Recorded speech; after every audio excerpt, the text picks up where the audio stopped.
दोस्तों, आज के उर्दू डिक्शनरी के लिए मैंने दो अल्फाज लिए हैं जिनका इस्तेमाल हम खूब करते हैं, मगर कभी-कभी तलफ़ुज़ या उच्चारण में गड़बड़ी कर देते हैं।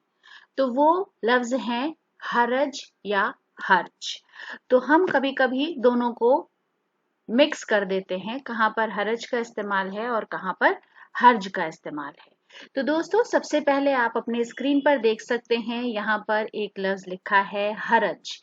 हिंदी में भी आप देख सकते हैं, देवनागरी में। और उर्दू में जब इसको मैंने लिखा है तो बड़ी हे के साथ लिखा है, बड़ी हे, रे और जीम। इसका मतलब है हरज, और जिसको हम मतलब जिसका समझेंगे वो है अड़चन। तो जब भी आप बड़ी हे के साथ लिखा हुआ हरज देखें तो उसका मतलब होगा ऑब्स्टिकल, अड़चन, रुकावट या मुज़ाहमत।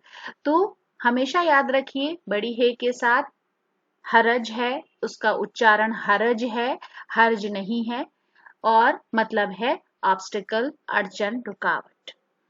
फिर आते हैं छोटी हे, रे और जीम के साथ, वो हर्ज है। जैसे हम इस्तेमाल करते हैं कि वहां जाने में क्या हर्ज है, ये बात कहने में क्या हर्ज है। तो हर्ज का मतलब होता है हार्म, क्षति, नुकसान या मुजायका। तो याद रखिए, हर्ज छोटी हे के साथ है, उसका उच्चारण है हर्ज, मतलब है हार्म, क्षति, नुकसान, मुजायका। तो बड़ी हे के साथ हरज, ऑब्स्टिकल, अड़चन, रुकावट, मुज़ाहमत, और छोटी हे के साथ हर्ज, हार्म, क्षति, नुकसान, मुज़ायका। तो दोस्तों, आज के वीडियो के लिए ये हमारी छोटी सी पेशकश थी। अगले वीडियो के लिए चैनल को सब्सक्राइब करें। वीडियो देखने के लिए बहुत बहुत शुक्रिया।